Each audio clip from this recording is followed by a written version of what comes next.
Damos inicio a esta edición de su programa Síntesis. Hoy le damos la bienvenida a nuestro invitado, el licenciado Ernesto Selman, quien es economista, vicepresidente ejecutivo del Centro Regional de Estrategias Económicas, el CRES. Bienvenido a Síntesis, licenciado. Muchas gracias por la invitación, como siempre, Michelle. Bien, aunque vamos a hablar en otro segmento de diferentes temas de la economía y de interés para todos los dominicanos, yo creo que hay un tema fundamental en el que usted ha venido expresando su opinión en los últimos días, que es la situación política del país. Y, claro, vinculando esto siempre a su impacto en la economía, que es en el área de influencia que usted se desarrolla. Desde el punto de vista del licenciado Ernesto Selman y de la CRES, ¿cómo impactaría o cómo ya está impactando este proceso de una no anunciada y confirmada reforma a la Constitución que permita la habilitación del presidente Danilo Medina? Bueno, es un tema importante porque pocas veces en la historia de los diferentes países hemos visto cómo se cambian las constituciones para acomodar intereses particulares. En el caso de la República Dominicana, con esta nueva intención de modificar la Constitución, sería el único país en el mundo que en los últimos 16 años habría cambiado la Constitución o tratado de cambiar la Constitución 4 veces, para única y exclusivamente habilitar y buscar restablecer la reelección y habilitar al presidente de turno, que es lo que más llama la atención. Y eso es obviamente un problema de conflicto de intereses de un grupo y de una persona en una sociedad. Entonces, esto envía las peores señales, porque lo que se está diciendo es de que aquí no se respetan las reglas de juego, no hay un orden institucional que pueda limitar las ambiciones de poder de uno o unos pocos, que no hay una garantía de la seguridad jurídica hacia futuro, que las reglas de juego te pueden cambiar en cualquier momento, aún tú haciendo inversiones. Los inversionistas tienden a tener una visión de largo plazo. Y la actividad económica, las inversiones, la producción, el ahorro, el consumo, se da dentro de un orden institucional, dentro de unas reglas de juego. Y si esas reglas de juego están distorsionadas o pueden cambiarse medalaganariamente por intereses particulares, entonces no da una garantía, una seguridad a los inversionistas, y eso penaliza la generación de empleo, la generación de riqueza en una sociedad. Entonces, el problema de esto, digamos que tiene que ver desde el punto de vista jurídico de cómo el orden institucional y las reglas de juego pueden cambiarse en cualquier momento por intereses particulares, y eso a su vez penaliza ese orden institucional distorsionado, penaliza la actividad económica, distorsiona la actividad económica y entonces limita la capacidad de generar riqueza en una sociedad. Pero en programas anteriores que hemos realizado, y creo que tenemos el tiempo, usted hablaba, mire, la gente no se juega con lo que es su dinero, la garantía, o sea, la confianza es importante en todo lo que tiene que ver con la economía y con el dinero de la gente, sus inversiones, sus ahorros y todo eso. Y cuando se hace una buena gestión, porque hay que ver todo, genera confianza. Por otro lado, hablábamos de los parches en las diferentes reformas fiscales, por no hacer las cosas bien. Pregunta, esas reformas que siempre se han hecho con parches, hablando ya de reformas a la Constitución, el hecho de que se hayan hecho mal, no son los que producen siempre reformas nuevas. Por ejemplo, ahora estamos hablando de un transitorio y estamos hablando de eso. Y en el caso también de dar el mensaje equivocado, porque como dominicanos, también que conocemos nuestra Constitución, sabemos que dar el mensaje correcto de que modificar la Constitución en República Dominicana con nuestro sistema, por el sistema establecido, es totalmente legal y no necesariamente es una violación a la Constitución. Sí, pero no Háblenos de eso, sí, porque usted siempre ha sido coherente con eso y yo quiero, independientemente de la posición de que entendemos que es una señal, sí, pero sí. No es irregular. Lo que no estamos, en ningún momento hemos argumentado que es o ha sido ilegal. Lo que estamos argumentando es que sería ilegítimo, porque estamos acomodando las reglas de juego de la Carta Magna de una Constitución a intereses particulares en momentos específicos. Fíjate, cuando se habla de reforma, aquí tenemos, este concepto está mal utilizado en la República Dominicana por el abuso que hemos hecho del término de reforma. Cuando uno reforma, uno cambia algo hacia bien. Nosotros hemos tenido contrarreformas, porque no necesariamente han sido cambios hacia bien. Han sido muchos de estos que tú hablas de los parches tributarios, de los cambios constitucionales. Que a la larga salen mal. Entonces son contrarreformas. Lo que pasa es que estamos utilizando mal el término de reforma. Reformar es cambiar hacia algo mejor. Pero usted que piensa siempre en las cosas buenas. Por ejemplo, nosotros tenemos una discusión con un grupo de gente que quiere y los que no quieren reformar la Constitución, pero todos están de acuerdo con la unificación de las elecciones. Y tú tienes hoy que ningún partido se atreve a decir, sí, vamos a reformar la Constitución porque hay un error, todos queremos unificarla, por si acaso se quiere modificar el transitorio. Yo estoy de acuerdo que se unifiquen las elecciones, estaría de acuerdo, aunque... Que sería para bien. Creo que el haberlas mantenido separadas hubiese sido mejor, de hecho, porque tenemos un sistema y una cultura, unas tradiciones muy presidencialistas, donde hay un arrastre importante del presidente. Ahora, en ese caso específico, si vamos a cambiarlo y hacer ese cambio constitucional, yo estaría de acuerdo, pero tendría que ser para futuro, no para este proceso, porque ya nosotros estamos prácticamente dentro del proceso electoral. Ya estamos con las fechas fatales de sometimiento de las informaciones de los precandidatos a la Junta Central Electoral. Ya tenemos un camino ya delineado por la propia Junta Central Electoral, la rectora de los procesos electorales, y eso creo que es mejor dejarlo como está hoy día. Lamentablemente el error se cometió.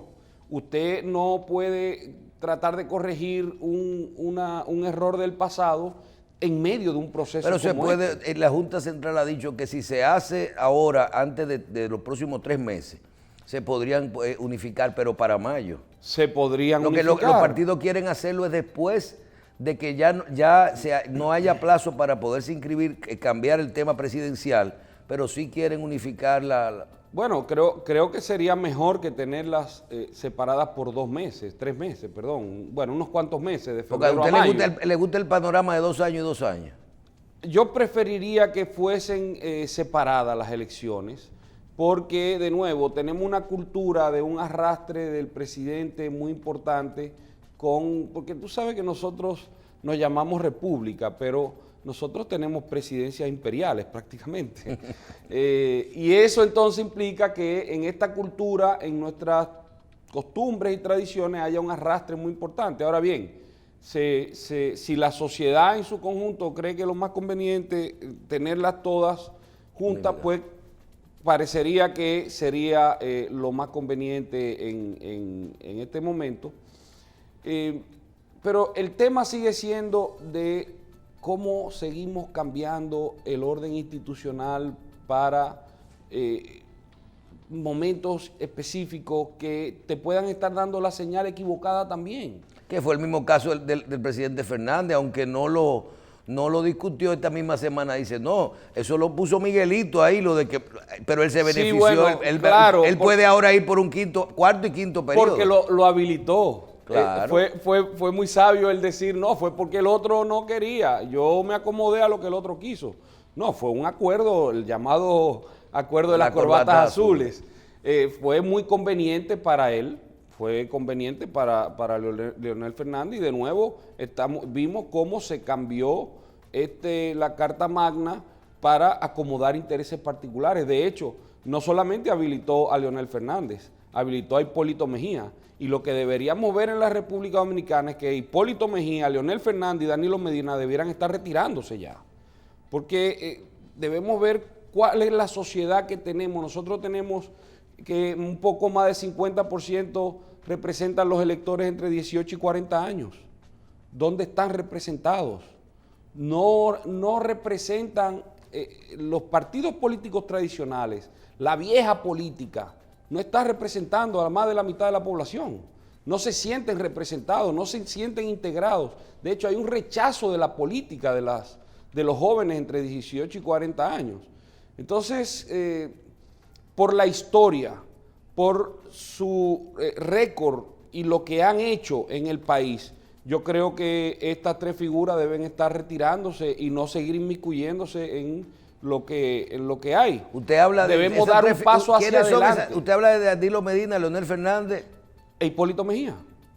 Deberían retirarse, irse para su casa y estar con sus nietos, con sus hijos y disfrutar de su vida ya, y ya lo que iban a dar, lo poco, mucho que iban a dar, ya lo dieron.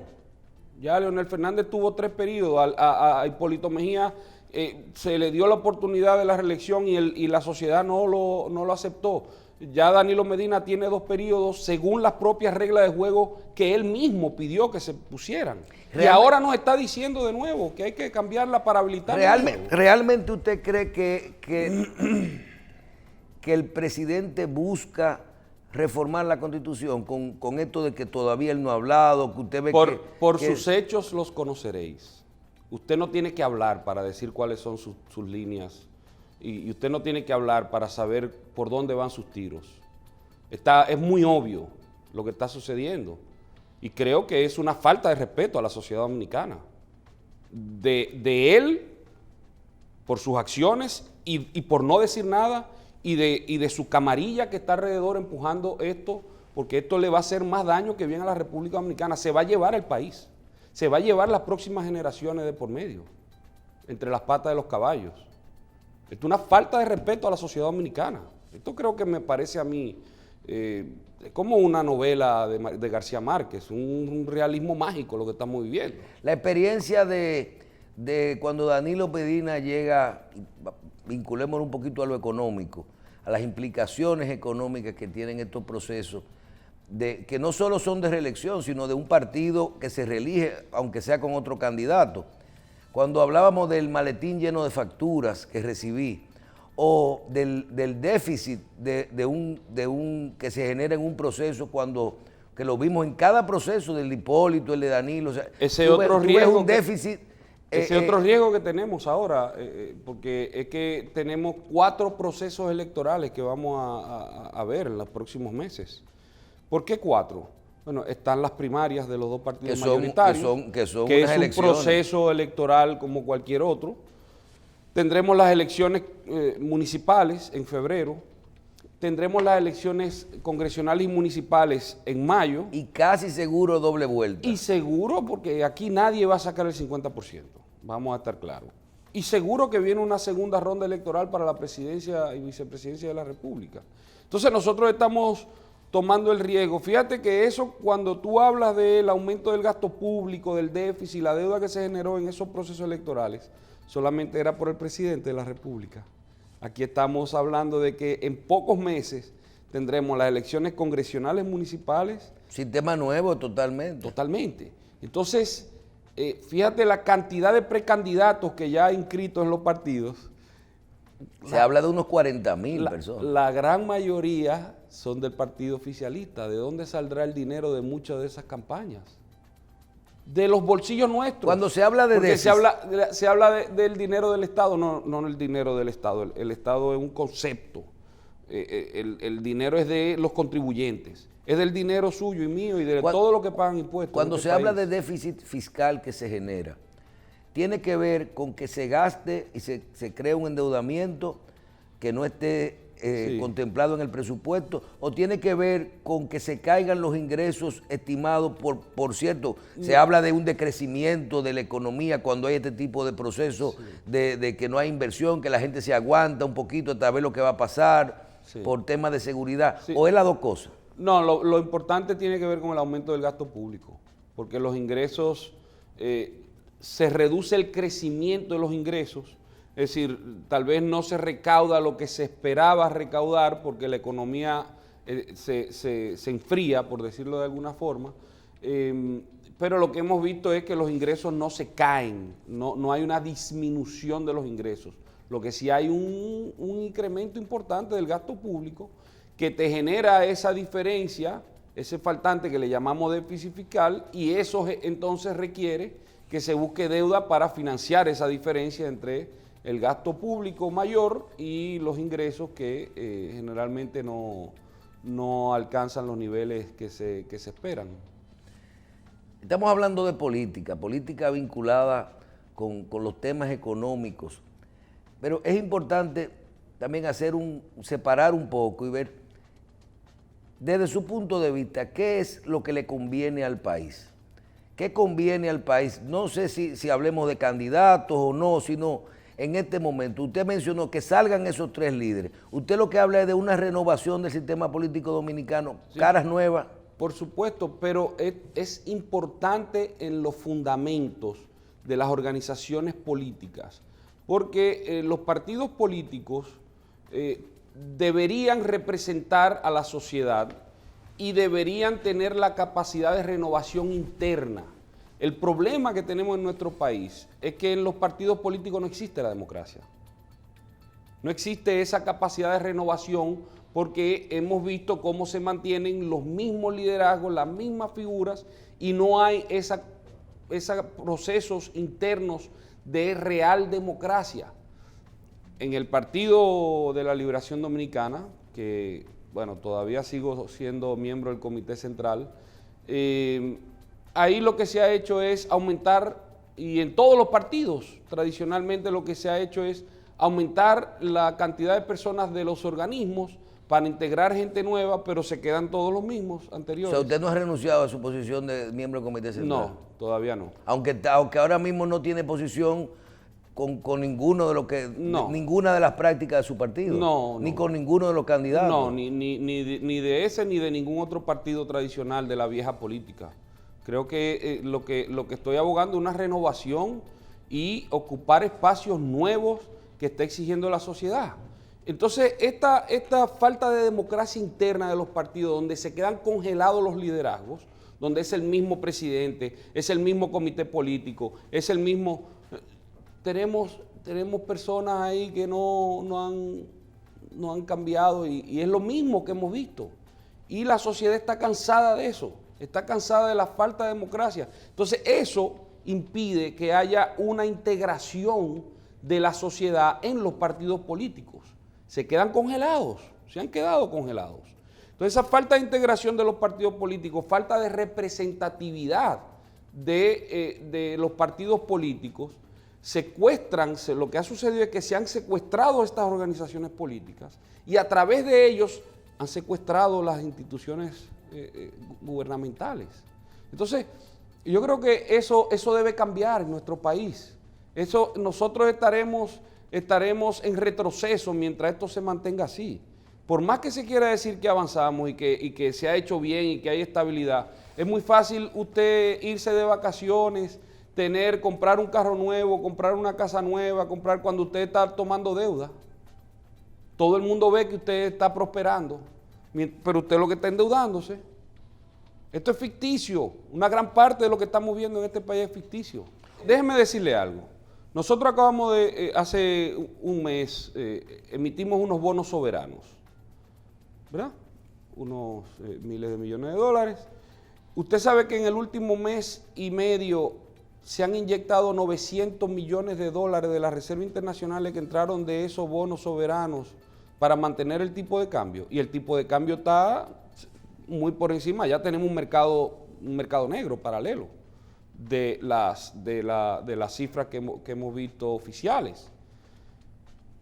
Y no ha podido Entonces lo que hemos mantenido durante tantos años es este proceso de endeudamiento para mantener una estabilidad que está aguantada en alfileres. Hay una parte de lo que está sucediendo en la economía dominicana que es ficticio, que es artificial, y eso el tiempo nos lo mostrará, porque en economía la verdad sale a flote, los fundamentos económicos salen a flote tarde o temprano.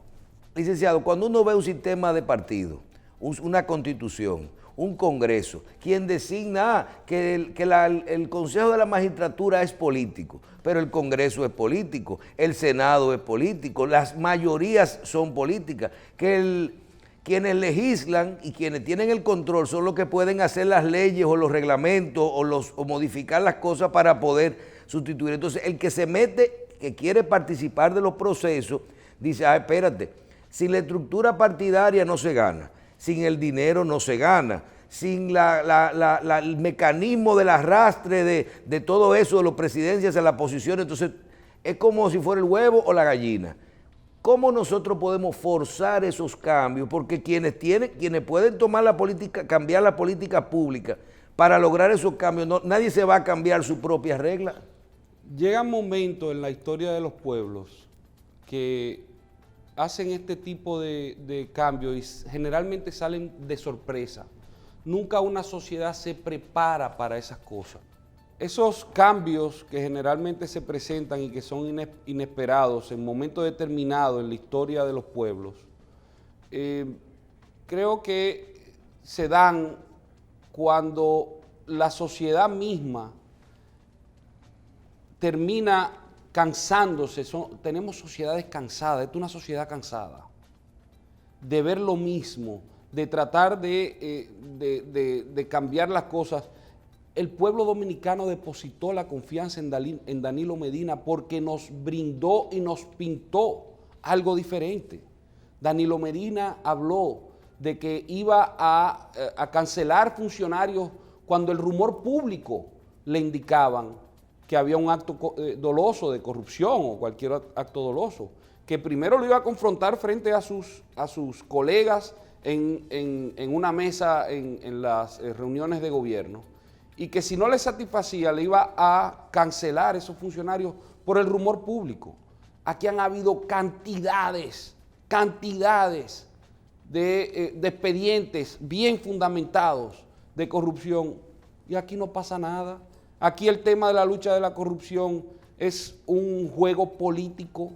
Los temas de Odebrecht taparon los de Punta Catalina y los de este gobierno y lo que salió fue nada más lo del pasado. Los que están sometidos hoy día son funcionarios del pasado, de los pasados gobiernos, de Leonel Fernández y de Hipólito Mejía, pero aquí no aparece nadie en los procesos de Odebrecht que sean de este gobierno, cuando hay ya pruebas, evidencias, que vienen desde fuera. Nos la han brindado los ministerios de Justicia de Estados Unidos, desde el Perú, desde Brasil, están las pruebas. Y aquí no hay una política de transparencia, de lucha en contra de la corrupción. La impunidad termina siendo una institución en nuestro país. Se depositó la confianza como última instancia en Danilo Medina y el pueblo lo que ha visto es que no ha pasado nada. Entonces, cuando llegan estos momentos históricos en los pueblos, surgen en esto y cuando se presentan estas crisis del orden institucional como estamos viendo hoy día en nuestro país, generalmente surgen líderes que llenan un vacío de liderazgo como existe en la República Dominicana hoy. Hoy existe un vacío de liderazgo. ¿Usted cree que Bukele en El Salvador surgió por qué? Porque llegó un momento histórico en El Salvador, la República del Salvador, donde se cansaron de lo mismo, donde vieron que los diferentes partidos del FMLN, Arena, terminaban haciendo lo mismo y se tapaban las espaldas unos con otros y terminaban sin progresar realmente. Cuando vemos sociedades cansadas, en un vacío de liderazgo, surgen estos fenómenos y ahí se presentan cambios. Una sociedad no se prepara para un cambio generacional. Estos surgen líderes naturales en momentos determinados, en sociedades cansadas, cuando se presentan estos vacíos de liderazgo. Y eso está sucediendo en este país. Ese vacío de liderazgo está presente en la República Dominicana. Y creo que está el espacio para que surjan liderazgos nuevos, con propuestas nuevas, ideas nuevas y con caras frescas, con organizaciones nuevas. Usted toma el mismo Bukele, en 5 meses fue candidato y ganó las elecciones. ¿Y era totalmente desconocido? No era desconocido, no sale de la nada. Él fue alcalde de San Salvador, de la capital. Pero surgen los líderes. Salió del partido de gobierno, trató de armar un partido político que se lo troncharon de todas formas, y se alían, otros que salieron de arena de derecha, se alía con este grupo que salió del otro partido contrincante, y entre ellos dos, en un momento determinado, salió el primer millennial presidente de la región, Bukele, y surgió en estos momentos. Y te puedo dar más ejemplos. En Panamá, con 2 meses de campaña electoral, un candidato joven, un periodista que lo conocían por los medios, sacó 20% de las elecciones en 2 meses. Te puedo hablar de Iván Duque, en 6 meses ganó unas elecciones, es presidente de Colombia. Porque también aquí viendo los indicadores, a veces no ganan, pero sacan muchos votos, quiere decir que... Claro, y eso cambia la dinámica política y la realidad política en un país. Usted no tiene que ganar el 50%.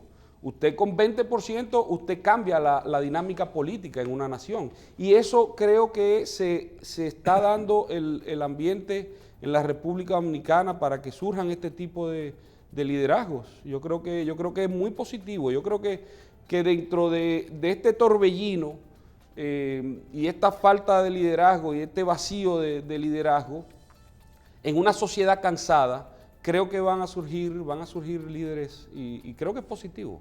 ¿Podríamos estar viendo un Ernesto Selman en el futuro participando de los procesos políticos en República Dominicana?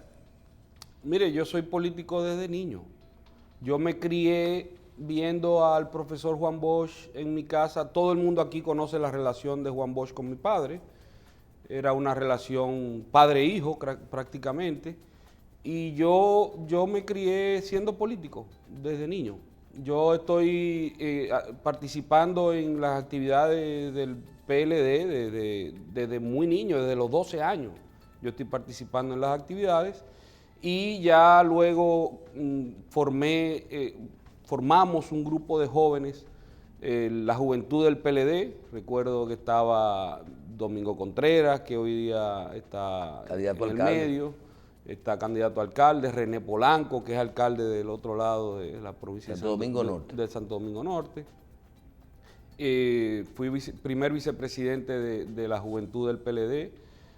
Luego serví de enlace del comité político con Washington, relaciones en Departamento de Estado, Congreso de Estados Unidos. Formé el PLD en Washington, Maryland y Virginia. Yo estudié economía porque entendí que era la mejor herramienta para la política y he tenido experiencia de trabajo que me dan sustento para servir. Yo tengo una vocación de servicio desde muy joven. Y eso lo refleja el mismo hecho de que hablábamos que yo soy miembro del partido, del Comité Central y creí que a través de allí podría servir.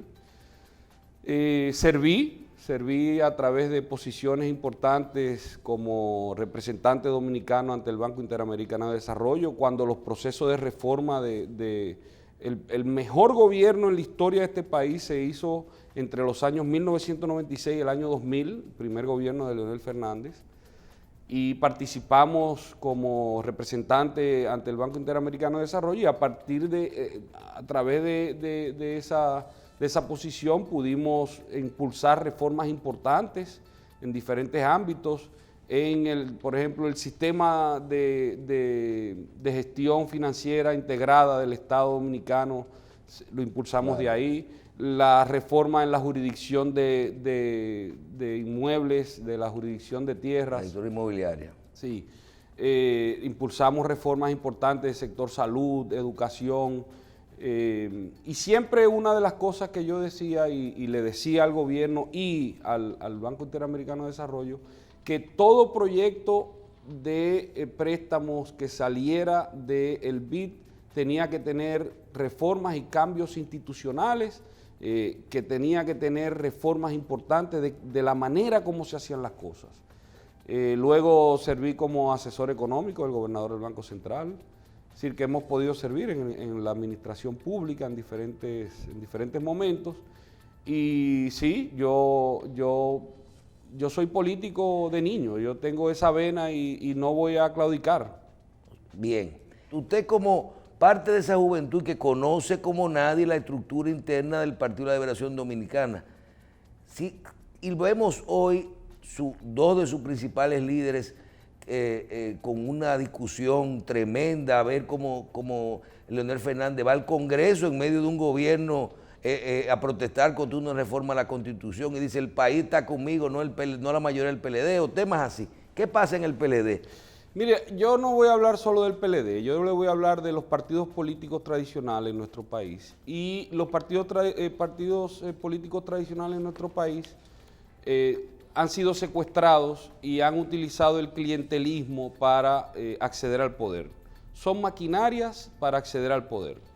Y mientras no haya democracia dentro de los partidos políticos tradicionales, y el PLD es uno de ellos, creo que nos mantendremos con un rezago desde el punto de vista del progreso real político institucional en nuestro país. Creo que esta pretensión de reformar de nuevo la Constitución para habilitar al presidente actual por un tercer periodo me huele a usurpación, me huele a tiranía. Y lo hemos visto en Latinoamérica. Se están utilizando los mecanismos tradicionales de la democracia para concentrar el poder en una sola persona. Eso no es saludable. Y lo hemos visto cómo sucedió en Venezuela, lo hemos visto cómo ha sucedido en Nicaragua, en Bolivia, cómo se pretendió hacer en otros países. Y esto no es saludable. O sea, para usted, que lo entiendan los jóvenes dominicanos. El problema más importante ahora mismo que usted entiende que pues, sobre todo esas dos personas debieran salir del sistema político. Dentro del PLD deberían retirarse un grupo importante. Un grupo importante. Yo diría que deberían renunciar todos del comité político, todos del comité político y del comité central, y reformar el partido desde cero. Si realmente se quiere integrar a la sociedad y renovar un partido político, deberían todos renunciar, sin excepciones, y formar de nuevo una nueva estructura con nuevas personas, con nuevo liderazgo, pero tiene que hacerse fuera del poder. Y el partido político no es una entidad privada con... son entidades públicas del ámbito público. Pero la gente que ha ganado su posición ahí no la quiere perder. Eso es lo que se ha hecho. Ese es el problema.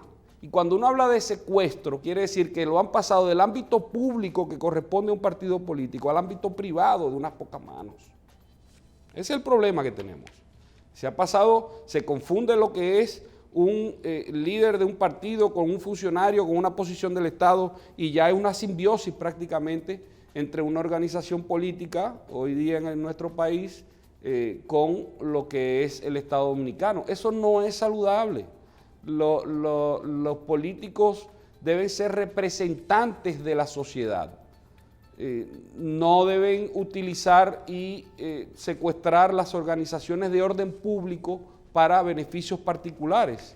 Y eso es lo que hemos visto y yo creo que eso es lo que hay que cambiar en nuestro país. Cuando hablamos de su participación, usted mencionaba que usted fue representante dominicano ante los Estados Unidos en varias ocasiones. cuando vemos esto de lo que se llama injerencia, desde los casos de Odebrecht, países como Estados Unidos, que tú dices, pero ven acá, ellos negocian un acuerdo económico pleno, no hay un solo preso en Estados Unidos, y entonces propugnan que los otros países son los corruptos y son los que hacen impunidad. O países, por ejemplo, que uno ve, y lo quiero vincular esto a la parte política, como en un momento dado puede inclusive afectar la economía, a lo mismo que hemos visto también del turismo en el último momento, porque todo el mundo nos recuerda que antes de los famosos acontecimientos de Punta Cana, vimos un tema de que los Estados Unidos nos pusieron en una lista de que si éramos un país seguro o no seguro. Y yo te digo a ti, pero ven acá, aquí no hay una gente que entra a una escuela con una ametralladora a matar gente. Hasta dónde toda esa injerencia de los Estados Unidos en temas judiciales o temas económicos, siempre respetando sus intereses, nos afecta en nuestra economía. Fíjate, el caso de Odebrecht no fueron estadounidenses que cometieron dolo, utilizaron el sistema financiero estadounidense, extranjeros, para cometer dolo. Porque cuando pasa el Departamento de Estructuración de Proyectos, el famoso Departamento de Pago de Coimas o Sobornos, cuando se arma el lío en Brasil. De operaciones estructuradas. De operaciones estructuradas. Cuando se viene el problema en Brasil, que empiezan a salir las evidencias, empiezan a trancar a los funcionarios de las empresas y funcionarios públicos, sale el Departamento de Operaciones Estructuradas hacia Miami, primero. Y cuando ven el problema que les representa utilizar el sistema financiero estadounidense, buscan otro país y vienen a República Dominicana. Pero en el caso de Estados Unidos no fueron estadounidenses, fueron extranjeros utilizando el sistema financiero, y eso es lo que más les molestó a los Estados Unidos, que utilizaron su sistema financiero para todo este esquema de lavado, soborno y corrupción. Mire, hay una gran diferencia en lo que es el Estado de Derecho en un país como Estados Unidos y un país como República Dominicana, o Brasil, o Ecuador, o Bolivia, o Nicaragua, o El Salvador, es decir, Honduras. Hay una gran diferencia en lo que es el Estado de Derecho y lo que es la seguridad jurídica y el respeto a las leyes, el cumplimiento, el cumplir y hacer cumplir las leyes. Y el régimen de consecuencias. El régimen de consecuencias. En un Estado de Derecho realmente hay una capacidad de rendición de cuentas importante, pero además un régimen de consecuencias, que el que comete lo mal hecho tiene penalidades. No importa cómo usted se llame, no importa que usted sea multimillonario. Hemos visto recientemente cómo un multimillonario que tenía una red de tráfico sexual está ahora mismo sometido. Amigo viejo de Donald Trump, del presidente. Ese está sometido, no importa quién usted sea en esa sociedad, ahí se respetan y se hacen respetar las Cuando leyes. explota, explota. Usted tiene consecuencias, hay régimen de consecuencias. Eso no es igual en nuestro país. Aquí hemos visto cómo se maneja los dineros de los contribuyentes, cómo ha habido ya con evidencia casos de corrupción, y aquí no ha pasado nada. Aquí acaban de publicar una revista prestigiosa internacional que el hombre más rico de República Dominicana es Ramoncito Báez, que hizo su fortuna en base a fraude, y está como el hombre más rico de República Dominicana. No, ¿Qué dice eso? Pero eso fue ya eso se desmintió esta semana. Hubo una noticia falsa que se hizo eco acento y rectificaron y dijeron, inclusive ya buscaron quien redactó la noticia. Un periódico a su vez escribió que Forbes lo había puesto en la lista. Ellos modificaron el artículo y Acento lo ve y lo utiliza, pero ahí salió hasta quién lo escribió, o sea, sí, fue malicioso. Pero lo que te quiero decir al final de cuentas es que en un Estado de Derecho hay cosas que no suceden, o si suceden tienen consecuencias. Pero hubo la duda, ¿verdad? Sí, donde hay régimen de consecuencias. Entonces, comparar lo que sucede en Estados Unidos con uno de estos países, y digo Estados Unidos, puedo decir Inglaterra, puedo Sí, decir... pero con el turismo no afecta directamente a la Sí, economía. yo creo que ahí hay un tema de sensacionalismo que se ha permeado y que ha hecho daño realmente. Creo que ha sido un sensacionalismo que no ha sido positivo. Lo mismo pasó con México hace un par de años, donde prácticamente sucedió que con alcohol alterado, etcétera, hubo fatalidades, y fue después de 2 años que sacaron las conclusiones del FBI, pero hizo Para mucho dilatarlo. daño, hizo mucho daño en ese proceso. El turismo en México se afectó realmente. Usted nos mencionó hace un ratico, nos hablaba del endeudamiento y hablaba inclusive de cuando hay riesgo, incertidumbre, como hay la presión del tipo de cambio. Y nosotros que hacemos todos los días programas de televisión con diferentes sectores y siempre escuchamos y solicitamos los economistas de los partidos y hablamos de su política económica, qué usted va a hacer en la parte económica o cuál, déjeme ver su política económica cuando usted sea gobierno. Ahí vienen las preguntas. Cuando vemos todo esto, separamos la política de las realidades, vemos que todo el que llegue al poder te puede hablar de control del gasto, manejo del endeudamiento, pero siempre tú coges el presupuesto, pero al final tiene que decir si es objetivo, gradualmente a 15 años, a 10 años, a ir desmontando, bajando la deuda, el porcentaje, alejándose del porciento del Producto Interno Bruto, pero realmente los primeros 4 años es básicamente el mismo sistema, el mismo presupuesto que tiene, ejecución de presupuesto que uno tiene. Voy a quitar un poquito de gasto de aquí y lo voy a colocar en aumento a los sueldos de la policía. Eso te refleja que todos son iguales. Cuando vemos esto, yo quiero que usted nos hable un poquito del modelo, muy breve, pero de lo que es un modelo económico que pueda sustentar la economía desde su punto de vista dominicano. O sea, a la transición hacia qué. Usted habló del endeudamiento y nosotros, y de un grupo de amigos que crearon un grupo político. A veces nosotros nos juntamos y decimos, ¿será que aquí para manejar el tipo de cambio están considerados hasta los dólares que entran de los préstamos? Si dejáramos de tomar prestado, No, claro que sí. Mañana decimos, no nos endeudamos. Esos dólares, aunque nos mejoran los niveles de crédito con respecto al Producto Interno Bruto, pero se nos dispara la tasa de cambio. Sí, no, definitivamente. Háblenos un poquito sí. de lo que es el modelo económico. ¿Se puede cambiar este modelo económico y por qué sería? Yo diría que debemos pensar en crear a la República Dominicana como la potencia económica de Centroamérica y el Caribe. ¿Y cómo se hace eso? Esa es la pregunta. ¿Cómo uno hace eso? Bueno, lo primero es, claro, del lado, porque no solamente debemos ver el lado del gobierno y que está endeudándose y que parte de esa deuda que viene y entran dólares de fuera mantiene ciertamente la estabilidad, que es lo que hemos dicho. Parte de la estabilidad que hemos vivido durante todos estos años tiene que ver con la deuda y los dólares que entran por deuda pública en República Dominicana. Debemos también ver el lado privado, porque usted no hace nada reformando, limitando el endeudamiento si no tiene cómo generar dólares adicionales desde el sector privado para que sustituya esos flujos de dólares que vienen desde fuera.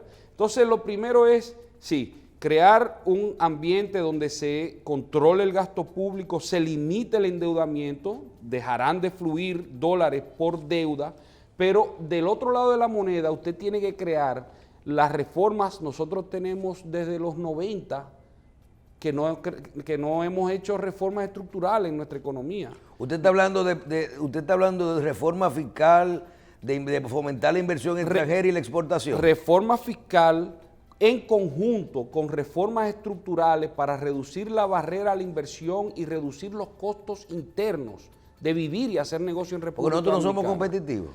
nosotros tenemos problemas de competitividad.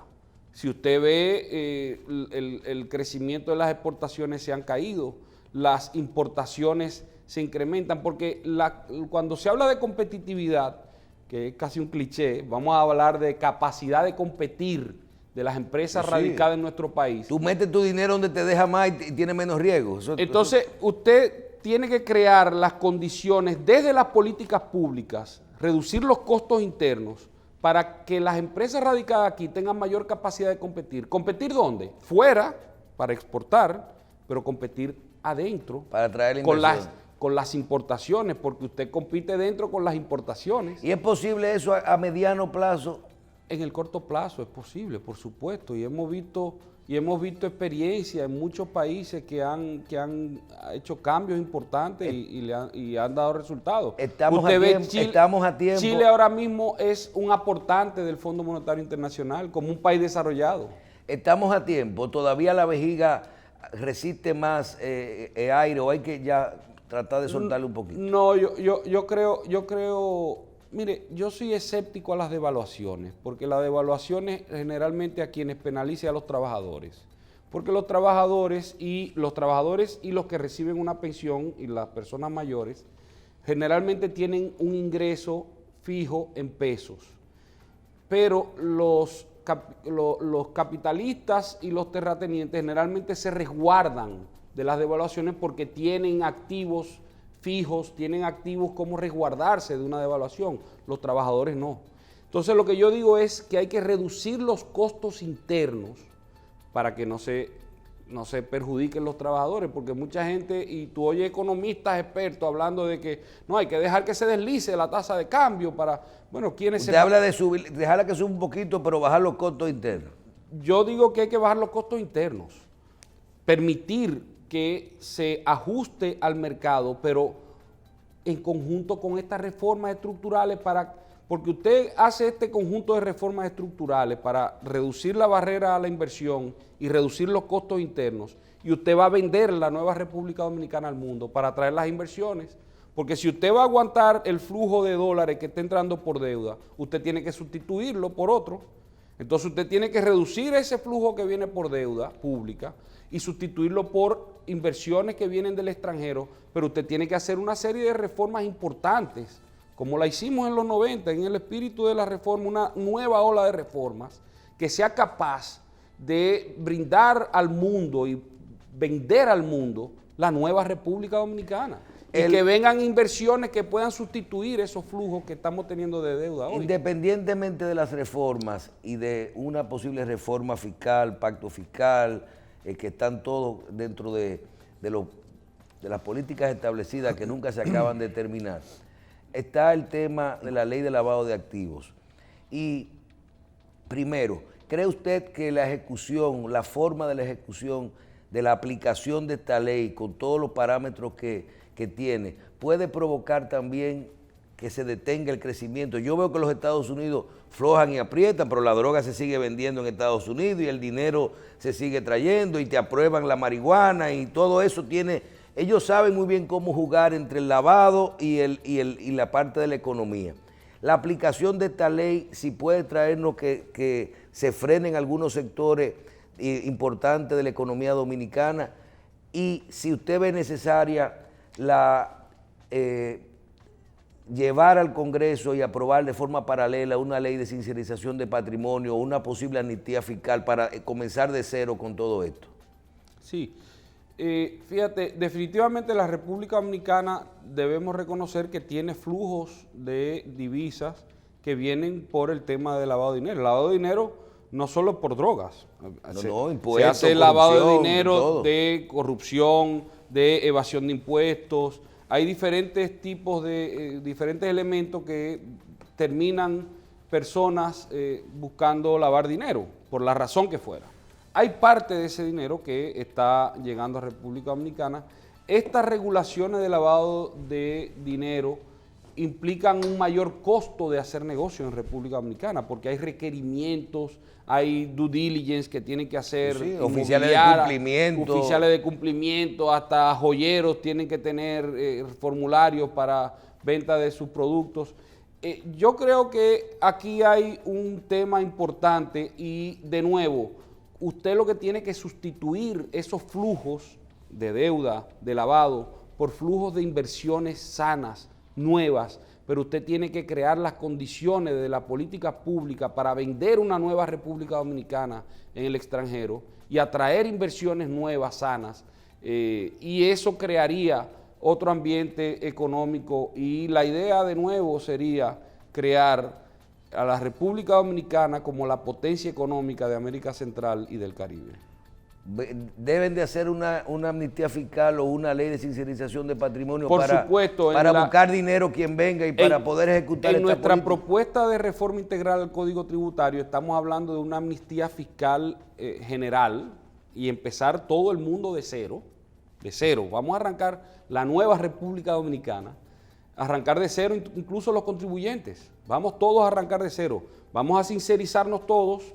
Vamos a poner un sistema de impuestos sencillo, con tasas relativamente bajas, para que todo el mundo empiece a pagar sus obligaciones tributarias, pero esto tiene que ser parte de una visión general, integral, de qué hacer con la economía. No podemos estar pedacito por pedacito, porque al final terminamos haciendo parches, y eso es lo que nos está perjudicando. Tiene que ser una visión integral y ver no solamente desde el punto de vista del sector privado, del sector público, cómo se limita la deuda, sino qué se hace desde el ámbito privado, que se generen los incentivos para atraer nuevas inversiones y puedan sustituir muchos de esos flujos de divisa que vienen por deuda, por lavado. Eso lo queremos eliminar. Claro. Entonces, está la propuesta colgada en la web de CRES, cres.org.do, lo pueden buscar, y la transparencia es lo más importante. Eso está en público, ahí está a la disposición de todo el público. Bien, muchísimas gracias. Muchas gracias, como siempre. Nos acompañó en el síntesis de hoy el licenciado Ernesto Selman, economista, vicepresidente ejecutivo del Centro Regional de Estrategias Económicas Sostenibles, CRES. Gracias de nuevo por estar con nosotros y nos vemos la próxima semana en otra edición de Síntesis.